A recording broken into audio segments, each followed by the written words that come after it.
जय श्री महाकाल दोस्तों, श्री शिवाय नमस्तुभ्यम। ओम नमो भगवते रुद्राय। आप समस्त शिव साधकों को, शिव भक्तों को मैं प्रीति सिंह प्रीति भक्ति पथ पर स्वागत करती हूँ। आप सभी का स्वागत है। प्रदोष व्रत भगवान शिव का सबसे प्रिय व्रत है जो समस्त मनोकामनाओं को परिपूर्ण करता है।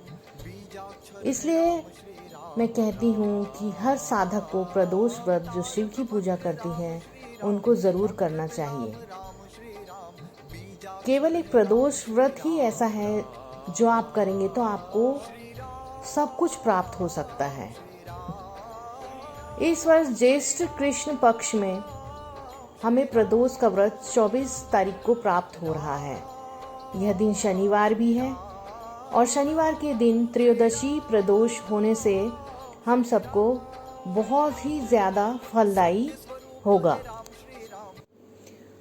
आने वाला शनि प्रदोष व्रत संपूर्ण विधि और सरल भाषा में संक्षेप रूप में मैं आपको इस वीडियो में प्रस्तुत कर रही हूँ ताकि आप इसे आसानी से कर सकें। सबसे पहले जानते हैं शनि प्रदोष व्रत का महत्व। प्रदोष व्रत भगवान शिव को अत्यंत प्रभावशाली व्रत है। यह व्रत त्रयोदशी तिथि को आता है और इस बार यह शनिवार को पड़ रहा है, जिससे इसका महत्व और भी बढ़ गया है। शनि प्रदोष व्रत विशेष रूप से समस्त दोषों के नाश, मनोकामना पूर्ति और शनि पीड़ा से मुक्ति हेतु श्रेष्ठ माना जाता है। व्रत करने की तैयारी आपको ऐसे करनी है कि व्रत करने से एक दिन पहले आपको किसी भी नज़दीकी शिवालय या मंदिर जाएं। अगर संभव ना हो तो घर के मंदिर में ही पूजन करें। शाम को भगवान के पास एक दिया जलाएं और भगवान से आज्ञा लें अगले दिन प्रदोष व्रत करने के लिए। अब प्रदोष व्रत में जो पूजन सामग्री आपको लेनी है वो है बेलपत्र, दुर्वा, अक्षत, काले तेल, मिट्टी के दीपक। मिट्टी के दीपक आप 2 सुबह के लिए रख लें और संध्या के लिए 5 रख लें। तिल का तेल, गंगा जल, स्वच्छ जल, शमी पत्र यदि उपलब्ध हो तो, क्योंकि यह शनिवार का दिन है तो शमी पत्र या शमी की सूखी लकड़ी अगर आपके पास हो तो सर्वोत्तम है। रुद्राक्ष की माला खुद पहनने के लिए, और अगर आप रुद्राक्ष भोले बाबा को भी पहनाते हो तो वो माला भी आप रख सकते हैं। भस्म, चंदन।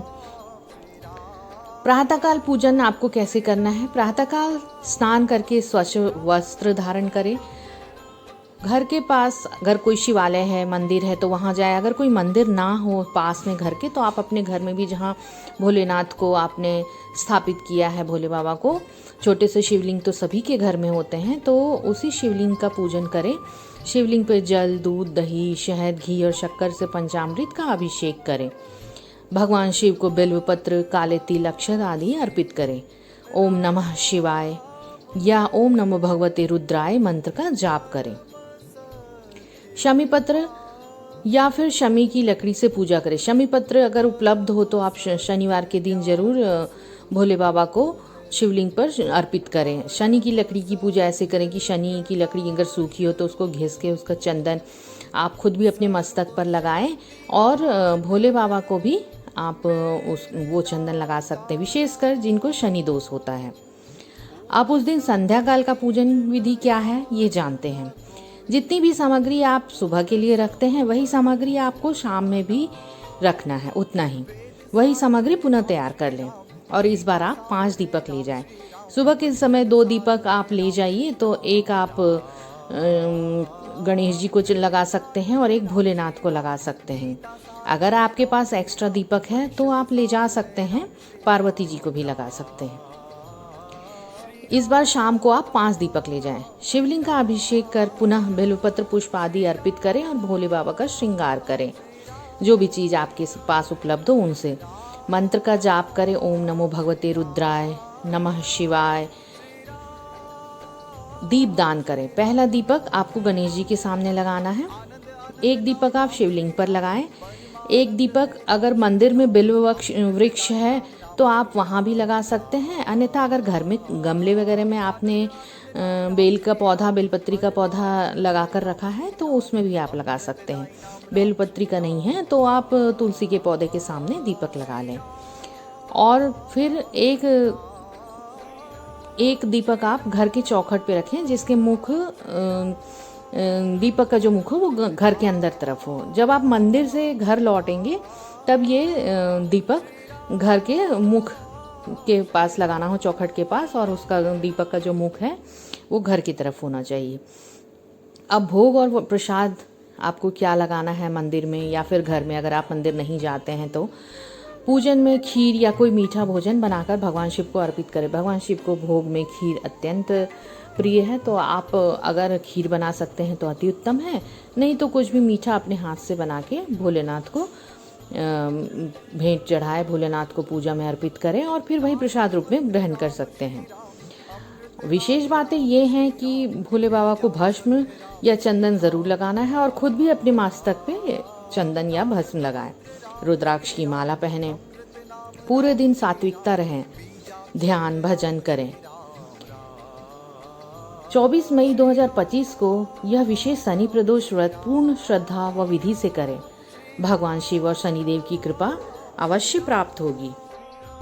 आइए अब हम जानते हैं कि शनि प्रदोष व्रत करने से क्या होता है।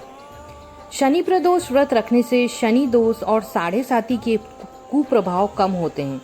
शनिदेव की कृपा से जीवन में आने वाली कठिनाइयां कम होती हैं। इस व्रत में भगवान शिव की उपासना का विशेष महत्व है। यह व्रत करने से भगवान शिव की विशेष कृपा प्राप्त होती है और सभी प्रकार के कष्ट दूर होते हैं। शनि प्रदोष पर शिवलिंग पर क्या चढ़ाना चाहिए? शनि प्रदोष पर शिवलिंग पर विशेषकर शमी पत्र चढ़ाना चाहिए। अगर घर में उपलब्ध हो, शमी की लकड़ी हो, अगर सूखी तो उसको घिसकर शिव जी को भी चंदन लगाएं और खुद अपने माथे पर भी चंदन लगा सकते हैं अगर शनि दोष है तो। शनि प्रदोष पे बेल्व पत्री चढ़ाना भी शिव जी पर बहुत शुभ माना जाता है। आइए जानते प्रदोष व्रत में शाम को क्या खाना चाहिए। अगर आप प्रदोष व्रत रखते हैं तो व्रत में शाम को फलाहार करना चाहिए, जैसे फल, दूध, दही, सिंघाड़े का हलवा, साबूदाने की खिचड़ी या कट्टू के आटा की पूड़ी। कुछ लोग एक समय भोजन करके भी व्रत रखते हैं। अगर दिन भर फलाहार नहीं हो सकता है तो आप एक समय का भोजन भी फलाहारी नमक में बना के ले सकते हैं, लेकिन यह भोजन लहसुन और प्याज रहित होना चाहिए। इसका सेवन, लहसुन प्याज का सेवन बिल्कुल ही वर्जित है। प्रदोष व्रत में आप आलू, साबूदाने की खिचड़ी या खीर भी खा सकते हैं। धन्यवाद। आशा करती हूँ आपको मेरा यह वीडियो पसंद आया होगा। भगवान भोलेनाथ की कृपा सदा हम सब पर बनी रहे। अगर वीडियो पसंद आया है तो मेरे वीडियो को लाइक कीजिए, सब्सक्राइब कीजिए और शेयर कीजिए। धन्यवाद। जय श्री महाकाल, श्री शिवाय नमस्तुभ्यम। ओम नमो भगवते रुद्राय।